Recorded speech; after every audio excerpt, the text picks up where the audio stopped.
Hello दोस्तों, मैं सिंह साहब फ्रॉम आईआईटी इंदौर आप सभी का स्वागत करता हूं अपने यूट्यूब चैनल पर। तो आज हम इस वीडियो में देखने जा रहे हैं कोऑर्डिनेशन कंपाउंड का लेक्चर नंबर 4 यानी कि पार्ट 4। ठीक है, इससे पहले मैं पार्ट 3 यानी कि 1 2 3 यूट्यूब पर पब्लिश कर चुका हूं। यदि आपने उनको नहीं देखा है तो प्लीज़ पहले उनको देखिएगा, उसके बाद इसको शुरू कीजिएगा। यहाँ पे हम काफ़ी इंपॉर्टेंट टॉपिक पढ़ेंगे आज इस वीडियो में 9.5, जिसका नाम है bonding in coordination compound. Right, तो ये जो बॉन्डिंग इन कोऑर्डिनेशन कंपाउंड है इसको काफ़ी थ्योरी से एक्सप्लेन किया जाता है, जैसे बैलेंस बॉन्ड थ्योरी, जिसको हम शॉर्ट फॉर्म में बुलाते हैं VBT। ठीक है, नेक्स्ट हमारी क्रिस्टल फील्ड थ्योरी, जिसको शॉर्ट फॉर्म में हम बोलते हैं CFT। उसके बाद हमारी लिगेंड फील्ड थ्योरी, जिसको हम बोलते हैं LFT। उसके बाद हमारी मॉलिक्यूलर ऑर्बिटल थ्योरी MOT। ये जो हमारा कोऑर्डिनेशन कंपाउंड है इसमें हम दो थ्योरी पढ़ेंगे, एक तो वैलेंस बॉन्ड थ्योरी, दूसरी क्रिस्टल फील्ड थ्योरी। ठीक है, अब इस वीडियो में हम केवल फोकस करेंगे वैलेंस बॉन्ड थ्योरी पर, और इसके बाद जो वीडियो आएगा उसमें हम देखेंगे क्रिस्टल फील्ड थ्योरी को। तो शुरू करते हैं वैलेंस बॉन्ड थ्योरी, इसको शॉर्ट फॉर्म में हम बुलाएंगे VBT। ठीक है, लेक्चर नंबर 1। लेक्चर नंबर 1 में हमने क्या पढ़ा था कि हमारे पास सेंट्रल मेटल होता है, इसके पास क्या होता है, एम्प्टी ऑर्बिटल्स। क्या होता है, एम्प्टी ऑर्बिटल्स। हाँ कि ना? ठीक है, सिंपल सी बात है। अब एक चीज और देखी थी हमने, लिगेंड। ये जो लिगेंड है इनके पास बहुत सारे लोन पेयर होते हैं। ठीक है, तो ये जो लोन पेयर है वो इस एम्प्टी ऑर्बिटल यानी कि इसको डोनेट कर देता है और कोऑर्डिनेट बॉन्ड बना लेता है। अब अकॉर्डिंग टू BBT हम क्या कर सकते हैं, वो जो कॉम्प्लेक्स है उसका हाइब्रिडाइजेशन प्रेडिक्ट कर सकते हैं। कैसे? ये जो एम्प्टी ऑर्बिटल्स होते हैं ये क्या कर लेते हैं, हाइब्रिडाइज हो जाते हैं। ठीक है, और ये जो हाइब्रिडाइज ऑर्बिटल्स हैं ये क्या करते हैं, लिगेंड के साथ ओवरलैप करते हैं और इस तरीके से बॉन्डिंग करते हैं। तो ये हमारी हुई BBT की थ्योरी। कोई नहीं पूछेगा, बस थोड़ा सा आपको पता होना चाहिए कि होता क्या है। अब यहाँ जो सबसे इंपॉर्टेंट है इसके एप्लीकेशन, क्या कि BBT से हम 3 चीज पढ़ने वाले हैं। क्या क्या? एक तो हमको हाइब्रिडाइजेशन कैलकुलेट करना आना चाहिए, कैसे निकालते हैं। दूसरा हम पढ़ेंगे मैग्नेटिक मूवमेंट। मैग्नेटिक मूवमेंट का आपने एक फॉर्मूला, यदि आपको नहीं पता है तो मैं फिर से बता देता हूं कैसे निकालते हैं, n × n+2। यहां पर जो n है वो क्या होता है, number of unpaired electron, number of unpaired electrons. Simple बात है। ठीक है, इसको कई बार आपने देखा होगा। तो ये फॉर्मूले से हम क्या निकालेंगे, मैग्नेटिक मूवमेंट निकालेंगे। दूसरा, वो जो कॉम्प्लेक्स है उसका नेचर क्या है, ये भी एक इंपॉर्टेंट चीज है ना। तो उसका मैग्नेटिक नेचर बताएंगे कि वो पैरामैग्नेटिक है या डायमैग्नेटिक है। क्या है, पैरामैग्नेटिक है या फिर डायमैग्नेटिक है ना। तो ये भी आपको पता है, पैरा कब होगा, जब उसके पास अनपेयर्ड इलेक्ट्रॉन हो, और डाई कब होगा, जब उसके पास पेयर्ड इलेक्ट्रॉन हो। तो ये 3 चीज हम इसमें पढ़ने वाले हैं, और ये तीनों चीज हम समझेंगे। यहाँ पे एग्जांपल्स बहुत सारे दिए हुए हैं, ये आपको दिखाई दे रहा है ना स्ट्रक्चर्स, ये कुछ नहीं है, ये सिर्फ एग्जांपल्स हैं उनके। इन्होंने स्ट्रक्चर्स ऐसे कुछ कुछ बना दिया है, जिसको देखेंगे, डरना नहीं है, इससे काफी सिंपल है।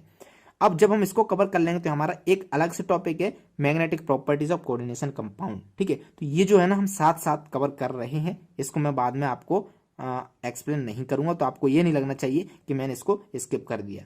ठीक है, क्योंकि आप देख सकते हो सारी की सारी चीजें वही हैं यहाँ पे कि कितने क्या अनपेयर्ड इलेक्ट्रॉन होंगे उसमें। ठीक है, कैसे उसका मैग्नेटिक मूवमेंट निकालेंगे, उसका नेचर क्या होगा, ये मॉलिक्यूल डायमैग्नेटिक है, ये पैरामैग्नेटिक है, ये पैरामैग्नेटिक है, ये पैरामैग्नेटिक है, इसमें इतने अनपेयर्ड इलेक्ट्रॉन इसमें 5 हैं, है ना। लाइक दैट इन्होंने ये सारी चीजें इसमें दी हुई हैं, एक्सप्लेन की हुई हैं। तो जिसको इसको क्या है ना हम साथ साथ समझ लेंगे तो थोड़ा सा कंफ्यूजन दूर हो जाएगा, है ना, कंफ्यूज नहीं रहेंगे, इसलिए उस टॉपिक को मैं साथ साथ ले रहा हूं। ठीक है, अब देखो हम शुरू करते हैं। सबसे पहले 2 चीजों की बात करेंगे, कोऑर्डिनेशन नंबर 4 और 6।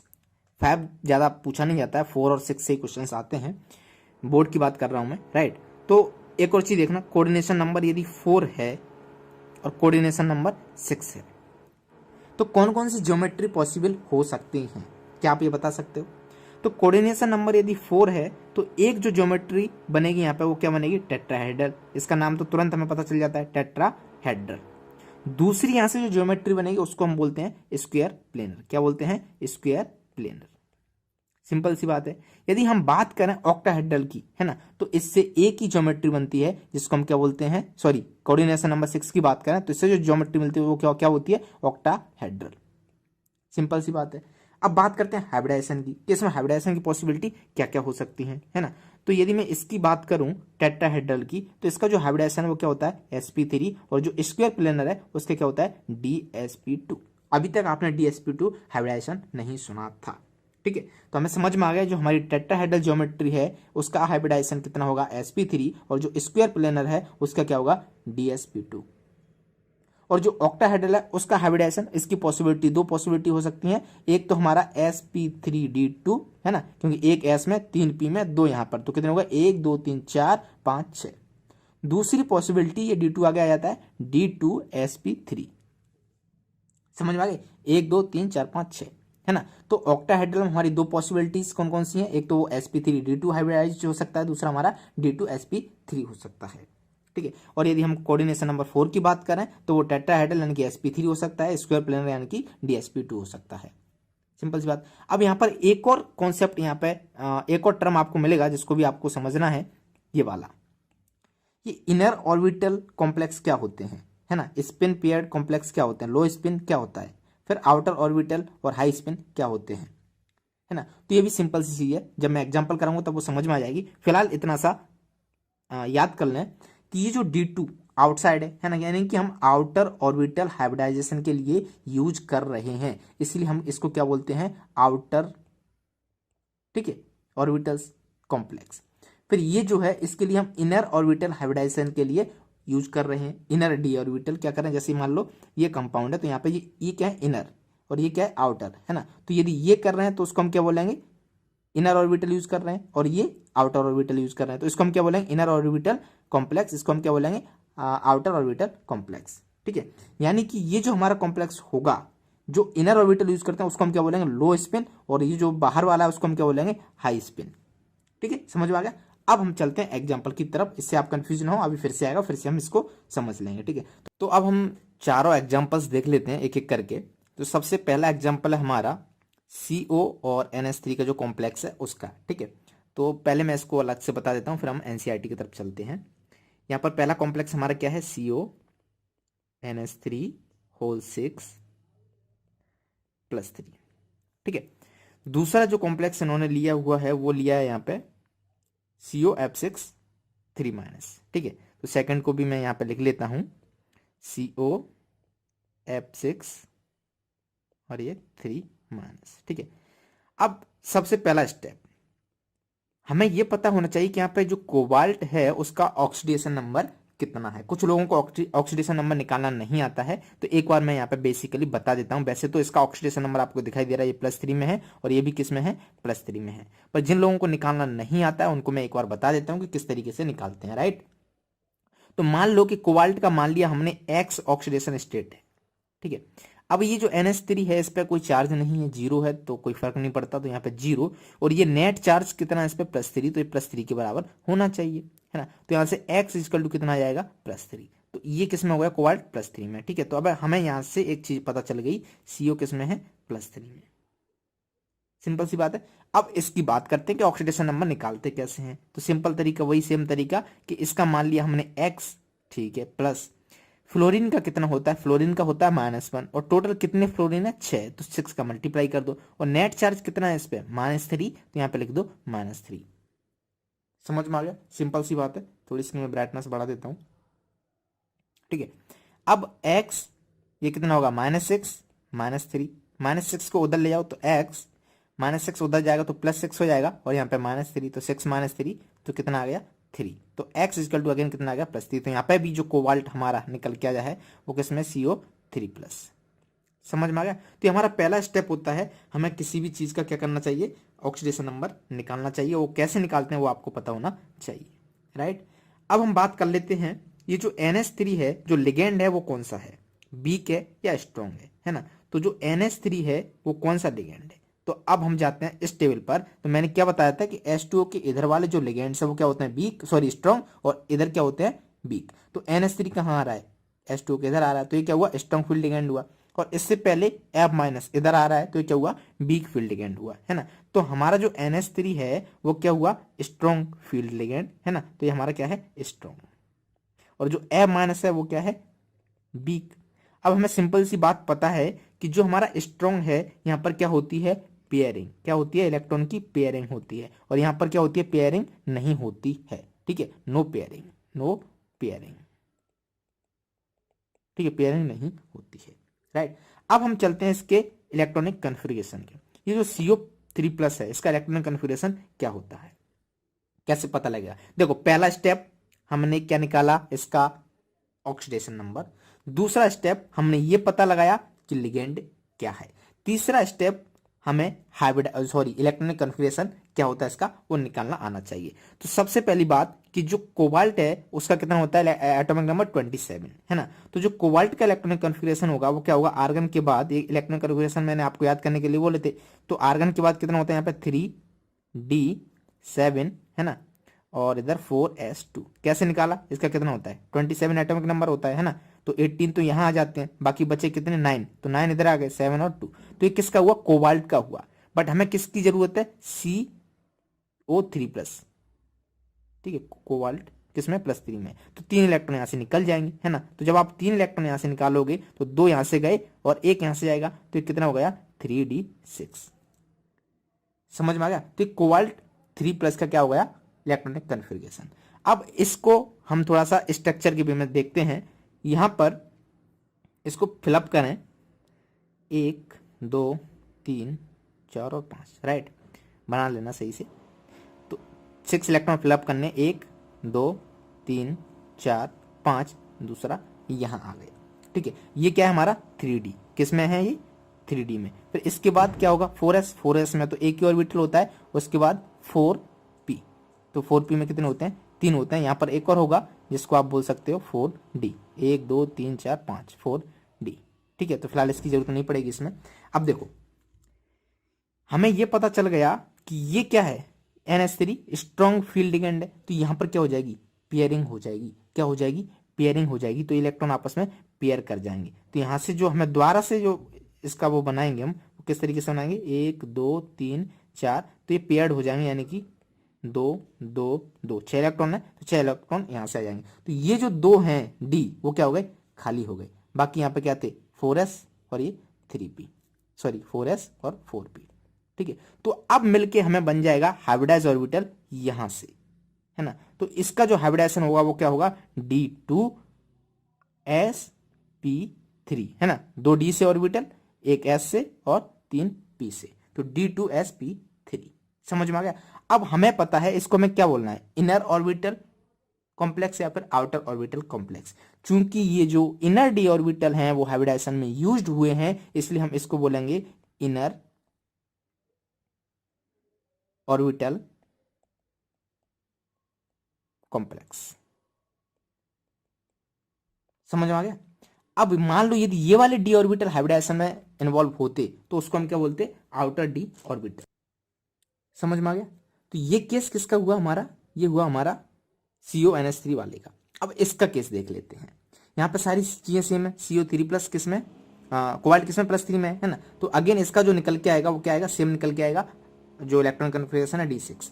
बट चूंकि F- एक वीक फील्ड लिगेंड है तो यहाँ पर पेयरिंग नहीं होगी। क्या नहीं होगी, पेयरिंग नहीं होगी, तो ये ऐसे ही रहेंगे। तो अब इसका जो हाइब्रिडाइजेशन है वो पॉसिबल नहीं होगा D2sp3, क्योंकि यहाँ पर जो ऑर्बिटल्स हैं डी के वो खाली नहीं है ना। तो अब ये वाले डी ऑर्बिटल्स यूज करेगा, है ना, तो sp3 और 2 यहां से ये यूज कर लेगा D2। तो इसका जो हाइब्रिडेशन हो जाएगा वो क्या हो जाएगा, sp3d2, है ना। तो इसको हम बोलेंगे आउटर ऑर्बिटल कॉम्प्लेक्स। अब एक चीज ध्यान से देखना, इस वाले का केस ये हुआ, यानी कि इसमें पेयर्ड इलेक्ट्रॉन कितने हैं, ज्यादा हैं। तो जब पेयर्ड इलेक्ट्रॉन ज्यादा हैं तो ये क्या होगा, हाई स्पिन। और यहां पर सॉरी अनपेयर्ड इलेक्ट्रॉन ज्यादा हैं, यहाँ पे क्या अनपेयर्ड इलेक्ट्रॉन ज्यादा है तो ये क्या होगा, हाई स्पिन, और इसका मैग्नेटिक मूवमेंट भी क्या आएगा, ज्यादा आएगा, राइट। अब यहाँ पर पेयर्ड इलेक्ट्रॉन, अनपेयर्ड इलेक्ट्रॉन है ही नहीं, है ना, तो इसका जो मैग्नेटिक मूवमेंट है वो कितना आएगा, 0 आएगा, और ये क्या रहेगा, लो स्पिन रहेगा, ठीक है। तो दोनों का फटाक से हम मैग्नेटिक मूवमेंट निकाल के देखते हैं। तो हमारा पहला जो था केस था CO3+ का, वो कौन से वाला था, NH3 वाला, और जो दूसरा केस है CO3+ वो किसका है, F- वाले का है, ठीक है। यहाँ पर दोनों में ही D6 है, राइट। तो जब यहाँ पर स्ट्रॉन्ग फील्डिंग एंड है, यहाँ पर वीक फील्डिंग एंड है, ये क्या है स्ट्रॉन्ग और ये क्या है वीक, दोनों में मैं साथ लेके इसलिए चला हूं जो कोई भी कंफ्यूजन आपको ना रहे। अब यहाँ पर जो इसका इलेक्ट्रॉनिक कन्फिगरेशन है उसके अकॉर्डिंग जो इलेक्ट्रॉन भरे जाते हैं, 1 2 3, एक और बना लेते हैं, हाँ, तो सबका बना लेते हैं, मैं इसका भी बना देता हूं। अब देखो ये क्या स्ट्रॉन्ग है, ये क्या वीक है। अब चूंकि ये स्ट्रॉन्ग फील्ड है तो यहाँ पे क्या आएगी, सर पेयर्ड हो जाएंगे। क्या हो जाएंगे, पेयर्ड हो जाएंगे। तो दोबारा जब आप इसको बनाओगे तो ये कैसे मिलेंगे आपको, है ना, ये अपोजिट, राइट, इस तरीके से। यहाँ पे 2 ऑर्बिटल्स खाली हो जाएंगे। अब इसकी बात करेंगे, ये ऐसे के ऐसे ही रहेंगी। तो अब आपको बताना है ये यहां से जो हाइब्रिडाइजेशन मिलेगा हमें वो कौन सा मिलेगा, D2sp3। क्यों, क्योंकि यहाँ पर 2 डी ऑर्बिटल्स हाइब्रिडाइजेशन के लिए खाली हैं, एम्प्टी हैं, है ना। तो इसको हम क्या बोलेंगे, D2sp3। और यहां से हमें क्या मिलेगा, sp3d2। दोनों में अंतर समझ में आ गया, ठीक है। अब इसको चूंकि हम इनर डी ऑर्बिटल्स यूज कर रहे हैं इसलिए इस कॉम्प्लेक्स को बोलेंगे हम इनर ऑर्बिटल कॉम्प्लेक्स, और इसको हम बोलेंगे outer orbital complex. I hope कि समझ में आ रहे होंगे, सिंपल सी चीज है, ठीक है। दूसरा, चूंकि यहाँ पे पेयर्ड इलेक्ट्रॉन है, अनपेयर्ड इलेक्ट्रॉन है ही नहीं, है ना, तो जो इनर ऑर्बिटल्स होते हैं ये क्या रहते हैं, लो स्पिन। क्या होते हैं, लो स्पिन। तो ये हो गया हमारा लो स्पिन और ये हो गए हमारे हाई स्पिन।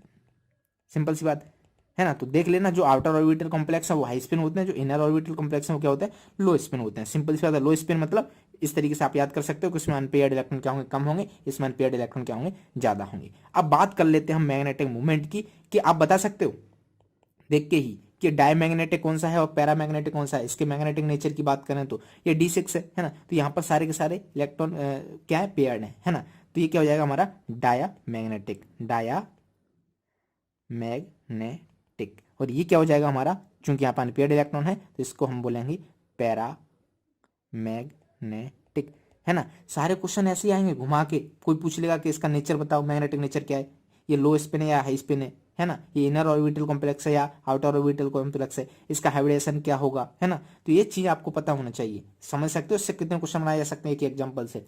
अब मैं बात कर लेता हूँ इसके मैग्नेटिक मूवमेंट की, है ना। चूंकि यहाँ पे एन यानी कि अनपेयर्ड इलेक्ट्रॉन कितने, 0, और यहाँ पर अनपेयर्ड इलेक्ट्रॉन कितने बता सकते हो आप, 1 2 3 4, 4 अनपेयर्ड इलेक्ट्रॉन है, n=4, राइट। तो मैग्नेटिक मूवमेंट निकालने का फॉर्मूला क्या था, √n+2।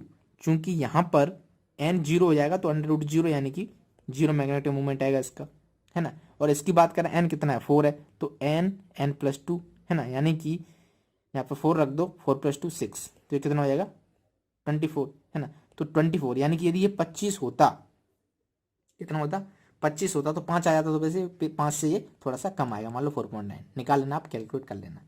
तो इस तरीके से हम क्या कर सकते हैं, इनका मैग्नेटिक मूवमेंट कैलकुलेट कर सकते हैं। सिंपल सी बात, आगे बढ़े, ठीक है। तो आई होप कि सारी चीजें समझ में आ गई होंगी।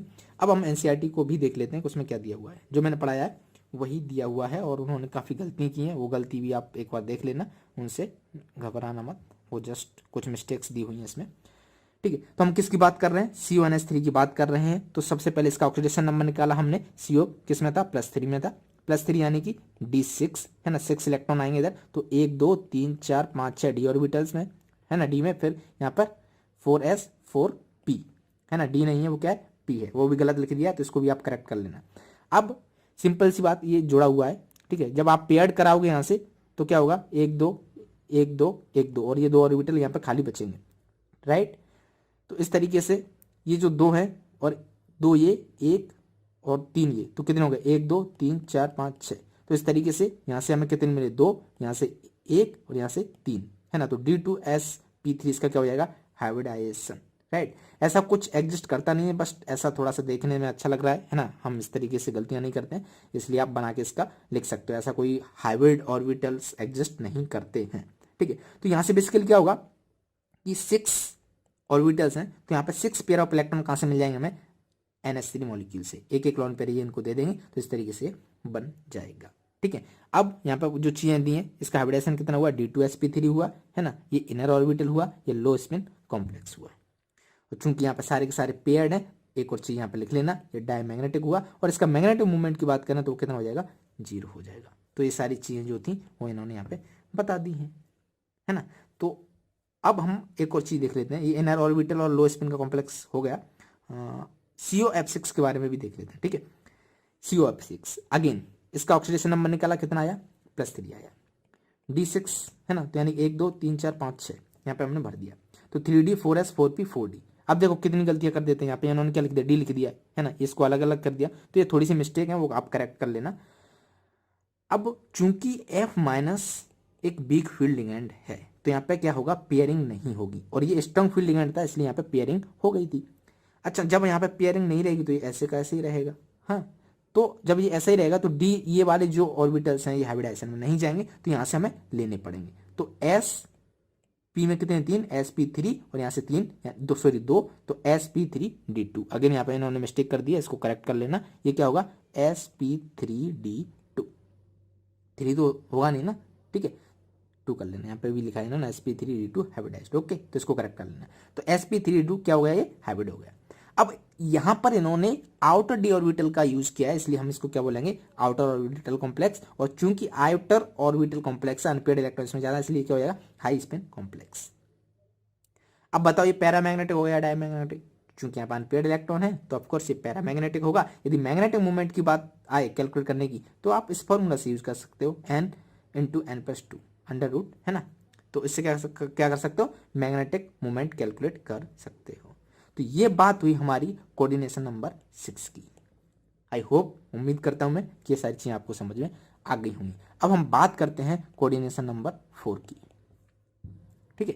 तो कोऑर्डिनेशन नंबर 4, इसमें 2 पॉसिबिलिटी हमने देखी थी, टेट्राहेड्रल ज्योमेट्री हो सकती है, टेट्राहेड्रल ज्योमेट्री हो सकती है, या फिर स्क्वायर प्लेनर, हाँ या ना। तो जो टेट्राहेड्रल है इसमें हाइब्रिडेशन कितना होता है, sp3, इसमें कितना होता है, dsp2, ठीक है। तो ये जो sp3 होता है ना, इसको हम क्या बोलते हैं, हाई स्पिन, और इसको हम क्या बोलते हैं, लो स्पिन। ये क्या होगा हमारा हाई स्पिन, फिर ये क्या होगा हमारा लो स्पिन, ठीक है। फटाक से एग्जांपल देख लेते हैं, सिंपल सी बात है। तो यहाँ पर जो एग्जांपल इन्होंने पहला एग्जांपल लिया है वो लिया है NiCl4 2-, ठीक है। तो मैं भी उस एग्जांपल को ले लेता हूं यहाँ पे, NiCl4 2-। सबसे पहली बात हमें निकालना होगा इसका ऑक्सीडेशन नंबर। ऑक्सीडेशन नंबर निकालने की ट्रिक मैंने आपको बताई दी, इसका x मान लो, है ना। तो निकल का कितना हुआ, x हुआ, प्लस Cl का कितना होता है, -1, कितने Cl है, 4, 4 का मल्टीप्लाई कर दो, नेट चार्ज कितना है, -2, इसको सॉल्व कर दो। तो x -4 इज इक्वल टू -2, -4 को आप उधर ले जाओगे तो प्लस जाएगा, है ना। तो 4 -2 यानी कि 2। तो यहाँ से जो निकल है वो किस में आ गया, +2 में। हमें ये पता चल गया निकल का जो ऑक्सीडेशन नंबर है वो कितना है, +2। यहाँ पे ये +3 कर दिया इन्होंने, कितनी गलतियां कर रहे हैं ये लोग, समझ नहीं आ रहा। तो यहाँ पे लिख देना Ni+2। आई होप कि आप लोग भी कंफ्यूज होते हो गए ना, कहीं यहाँ पे +2 देखते हो, यहाँ पे +3 देखते हो, राइट। तो वो कितना है, +2 है। अब जब निकल +2 में है तो आप बात करें इसकी इलेक्ट्रॉनिक कन्फिग्रेशन की, है ना। तो इलेक्ट्रॉनिक कन्फिग्रेशन कैसे निकालोगे, इसको थोड़ा सा मैं इरेज कर देता हूँ, ऑक्सीडेशन नंबर आपने निकाल लिया होगा, ठीक है। हम इलेक्ट्रॉनिक कन्फिग्रेशन की बात करते हैं Ni की। इसका जो एटॉमिक नंबर होता है वो कितना होता है, 28 होता है ना। यानी कि निकल का जो इलेक्ट्रॉनिक कन्फिग्रेशन होगा वो क्या होगा, आर्गन, और यहाँ पे कितना आएगा, 3d8 4s2। अब इसमें से क्या कर रहे हैं हम, +2 में है वो, है ना। तो 2 इलेक्ट्रॉन निकाल रहे हैं, तो 2 इलेक्ट्रॉन आपने यहाँ से निकाल दिए, यानी कि d8। तो इसका इलेक्ट्रॉनिक कन्फिग्रेशन क्या हो गया, d8, है ना। तो d8 जब आप फिलअप करोगे तो कुछ इस तरीके से 1 2 3 4 5 6 7 8, हाँ या ना, इस तरीके से हो जाएगा, राइट। अब यदि स्ट्रॉन्ग फील्ड लिगेंड हुआ तो यहाँ पे हो जाएगी पेयरिंग, यानी कि खिसक के कितना हो जाएगा, इस तरीके से बढ़ जाएंगे, और यहाँ पे एक खाली रह जाएगा, ठीक है। अब यदि ये वीक फील्ड लिगेंड हुआ तो ये ऐसा का ऐसा रहेगा। तो हम थोड़ा सा ऊपर जाके देखते हैं, ठीक है। तो हमने भर दिए 8 इलेक्ट्रॉन, 1 2 3 4 5 6 7 8, ये सारे के सारे हमारे खाली। अब ये जो है हमारा, ये क्या है, Cl, वीक फील्ड लिगेंड है। कैसे पता चला, हमने एक टेबल दी थी आपको याद करने के लिए, Cl -H2O से पहले आ रहा है ना, H2O से पहले आ रहा है, तो ये क्या होगा, हमारा वीक फील्ड लिगेंड होगा, ठीक है। तो चूंकि वीक फील्ड लिगेंड है तो इसमें पेयरिंग का कोई केस नहीं है, राइट। तो इस तरीके से हमने भर दिया। अब यहाँ पर जो हाइब्रिड होगा हमारा वो क्या होगा, sp3, क्योंकि पेयरिंग तो होगी ही नहीं, है ना। तो जो हाइब्रिडेशन होगा उसमें इन्वॉल्व कौन सा होगा, s ऑर्बिटल और p ऑर्बिटल, है ना। तो एक s ऑर्बिटल और p ऑर्बिटल दोनों मिलके sp, p के 3 और s का 1, तो sp3 हाइब्रिड। समझ में आ गया, राइट। अब इसको क्या करेगा, जो हमारे Cl माइनस है वो एक एक लोन पेयर दे देंगे, है ना, 1 2 1 2 1 2, तो इसको इस तरीके से फिलअप कर देंगे, राइट। तो ये इतना इंपॉर्टेंट नहीं है, बट ये आपको पता होना चाहिए, sp3 हाइब्रिडेशन हुआ इसका, ये हाई स्पिन कॉम्प्लेक्स हुआ। हाई स्पिन क्यों हुआ, क्योंकि अनपेयर्ड इलेक्ट्रॉन है इसमें, ठीक है, पेयरिंग नहीं है। और अच्छा, अब आप ये बता सकते हैं पैरामैग्नेटिक या डायमैग्नेटिक, क्योंकि यहाँ पर अनपेयर्ड इलेक्ट्रॉन है तो इसलिए क्या होगा, ये पैरामैग्नेटिक होगा, है ना। तो नंबर ऑफ अनपेयर्ड इलेक्ट्रॉन पूछे जा सकते हैं, वो कितने हैं, 2 हैं, हाँ के ना। यदि मैग्नेटिक मूवमेंट निकालना है तो वो वही √n N+2 उस फॉर्मूला का यूज करके आप क्या निकाल सकते हो, मैग्नेटिक मूवमेंट निकाल सकते हो, राइट। ठीक है, तो ये किसके बारे में हुआ, NiCl4 तो हमारा जो NiCl4 हुआ वो क्या हुआ, हमारा पैरामैग्नेटिक हुआ, क्योंकि इसके पास 2 अनपेयर्ड इलेक्ट्रॉन है। यदि हम बात करें NiCO4 की, है ना, ये काफी कंफ्यूजन रहता है स्टूडेंट को, ध्यान से समझ लेना, थोड़ा ये अलग हटके है।